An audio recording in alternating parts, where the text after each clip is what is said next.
Suami sembunyikan paspor hingga HP. Rohimah nekat minta bantuan ke Dubes untuk pulang ke Indonesia.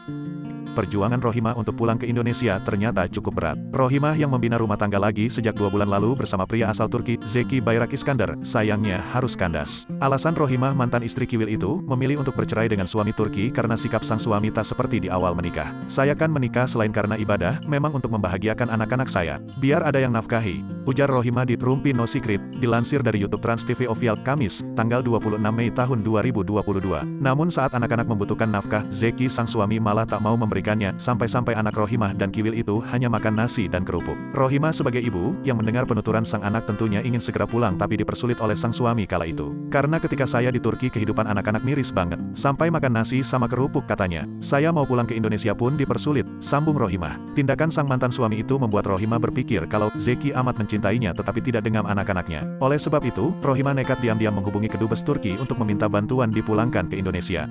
Berhasil keluarnya telepon dulu ke Kedubes, dijemput polisi sana, ditemani Kedubes sama Satgas di sana. Dan itu pun muka suami langsung kaget, ungkap Rohimah. Sebelum proses penjemputan itu, rupanya Rohimah sudah diwanti-wanti oleh petugas agar tak melakukan hal yang mencurigakan, karena jika sampai ketahuan prosesnya akan semakin susah. Sampai dikasih tahu jangan sampai suami curiga, karena sebelumnya paspor diumpetin, ponsel diumpetin.